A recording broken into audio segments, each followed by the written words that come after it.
When drawing a cumulative frequency graph, just like with histograms, we have to have a table of frequencies for grouped information, and we need to have greater than or less than sign, so it has to be continuous. So if I look at this example here, I've been given a table of all the different frequencies of the heights of beams within each group.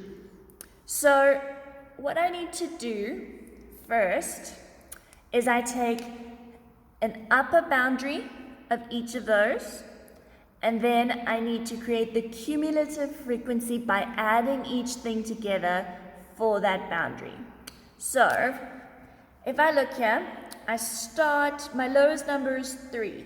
So whatever I have on the lowest side here, that will always get assigned a 0. So here I say anything that's less than 3 has a cumulative frequency of 0.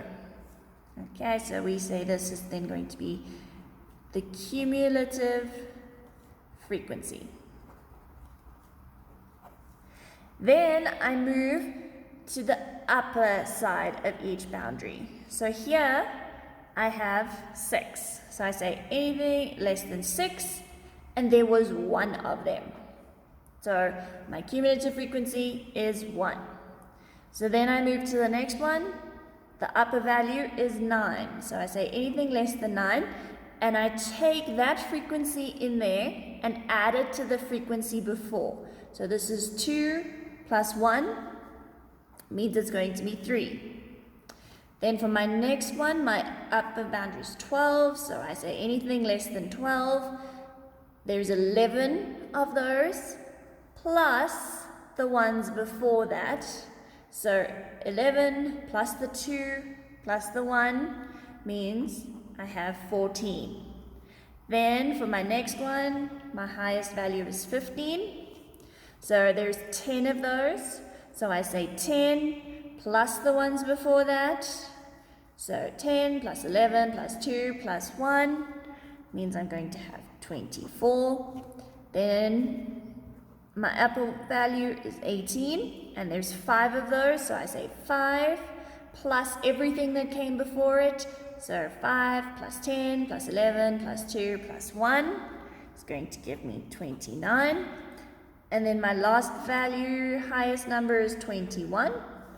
And I take its frequency of 1 plus everything before it. So plus 5 plus 10 plus 11 plus 2 plus 1 means 30. The cumulative frequency should always add up to the total number of frequencies that we have. So the total number that we sampled will end up as your cumulative frequency values. So now I have each upper value and I have the cumulative frequency for each, and now I can take those and plot them on a graph.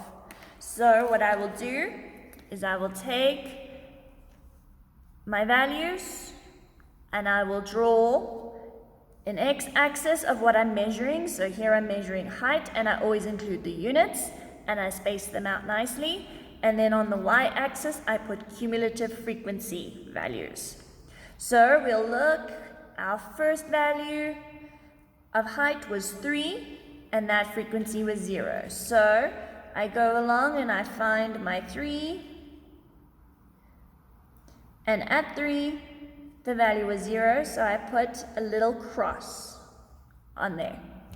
Then I go to my next value of 6, and that cumulative frequency was 1. So at 6 my frequency is 1, and I put a little cross.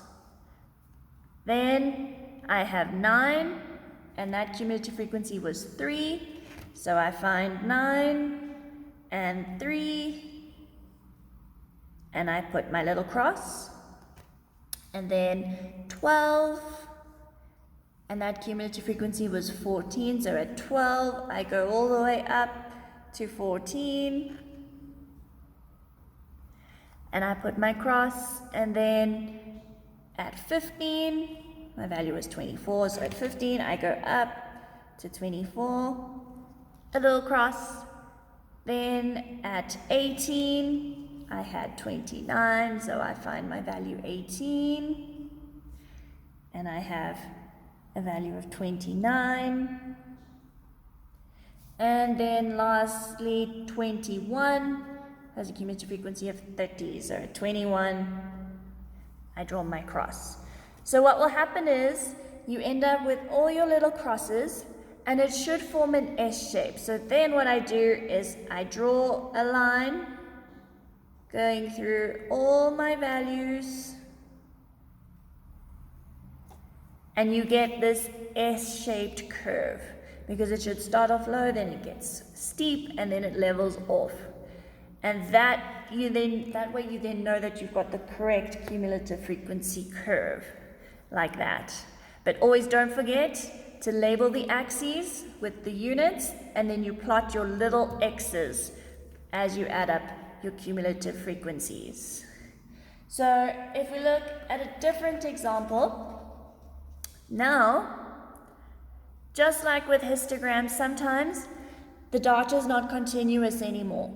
So for example, here, instead of greater than and less than signs, I have dashes. So what I have to do is I have to change them, just like I did with histograms, by subtracting 0.5 from the one end and adding 0.5 to the other end. So what I'm going to do is I would do a table just like I did before. The lowest value gets assigned the 0, so that we always start on the x-axis. But here, first thing I need to do is subtract 0.5. So instead of 60 minus 0.5 means I'm going to have 59.5. So I'm going to add my less than signs, and then I'm going to draw my cumulative frequency. And I'm going to assign that a 0.